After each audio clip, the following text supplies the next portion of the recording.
Dobar dan, dragi moji učenici. I danas je s vama nastavnica Anđela Galić, a zajedno ćemo obraditi nastavnu jedinicu pod nazivom Telling the Time.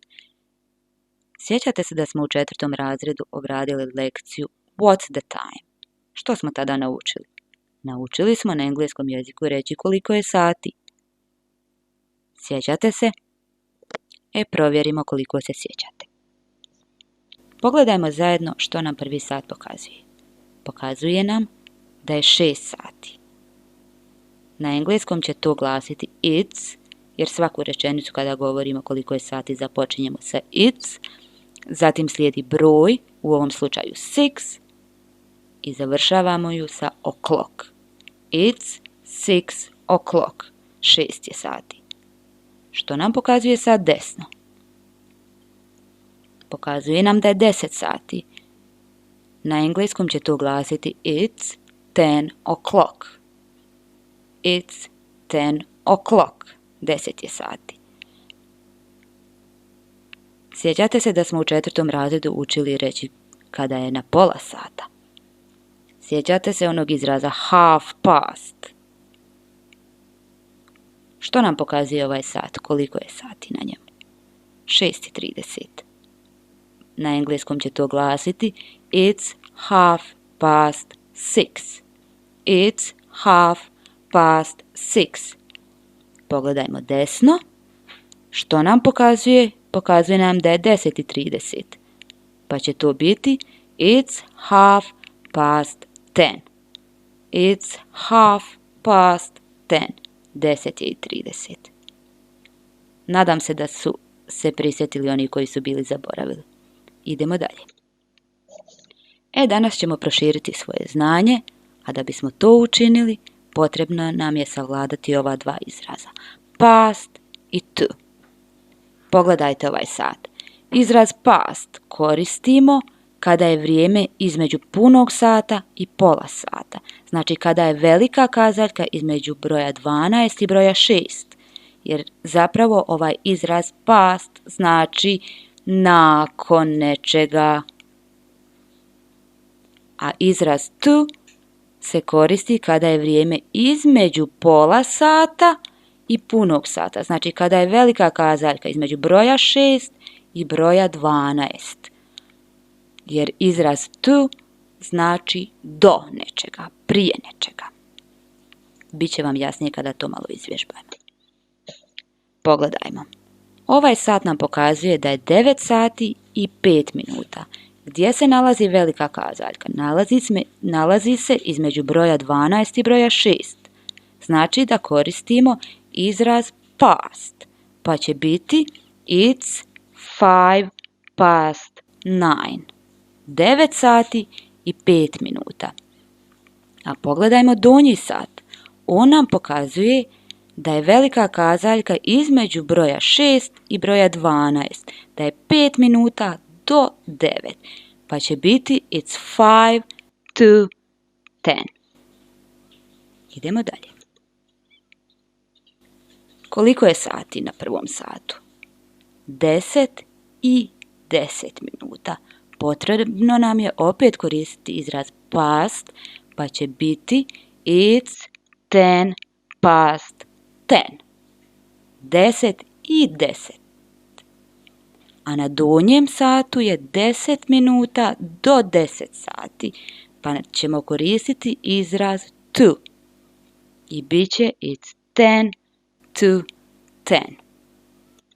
Idemo dalje.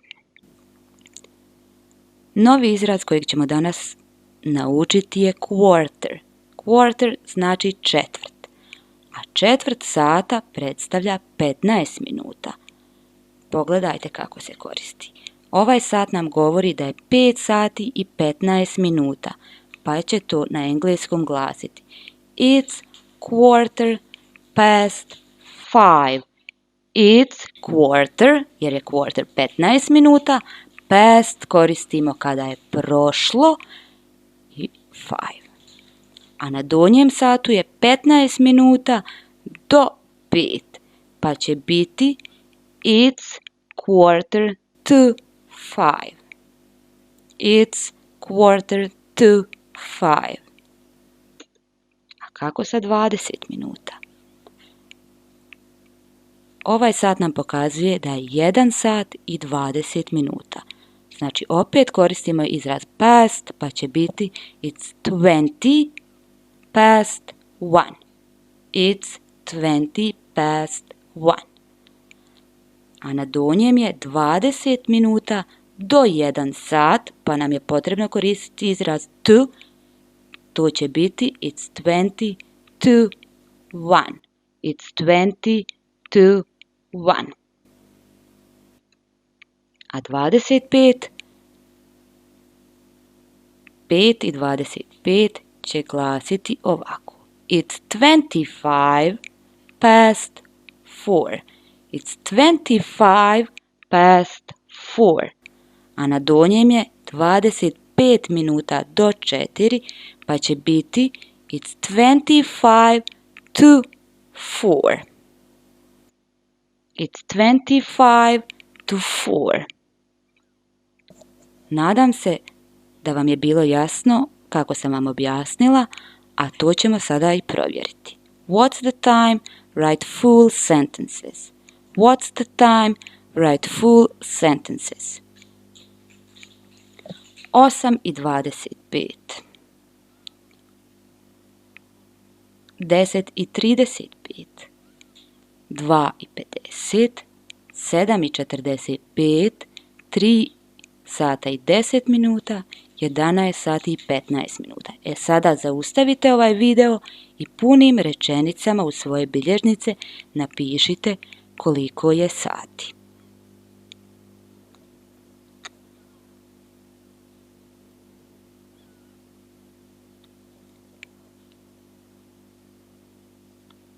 Nadam se da nije bilo teško ovo napisati. Idemo sada zajedno provjeriti. 8 i 25 će biti it's 25 past 8. Još jednom, it's 25 past 8. A 10 i 35 je zapravo 25 minuta do 11. Na engleskom će to glasiti it's 25 to 11. It's 25 to 11. 2 i 50 je zapravo 10 do 3, pa će to biti it's 10 to 3. It's 10 to 3. A 7 i 45 je zapravo 15 do 8, a na engleskom će to glasiti it's quarter to 8. It's quarter to 8. A 3 i 10 će na engleskom glasiti it's 10 past 3. It's 10 past 3. 11 i 15 će biti it's quarter past 11. It's quarter past 11. Idemo na zadnji dio. Homework, domaća zadaća. Write about Tom's day. Remember our last lesson. Napiši o Tomovom danu, a prisjeti se našeg prethodnog sata. Na primjer, u zagradi ćete imati glagol koji trebate prebaciti u treće lice jednine, a drugoj zagradi će vam biti sat što trebate napisati riječima. Na primjer, Tom, u zagradi je bilo get, pa ćete ga prebaciti u treće lice jednine što će glasiti gets, up at 7 i 10, 10 past 7. Pa ćete uraditi sljedeće rečenice. Napisat ćete kada Tom ide u školu, kada radi domaću zadaću, kada se igra i kada gleda televiziju. Hvala vam na pozornosti i čujemo se uskoro. Bye bye!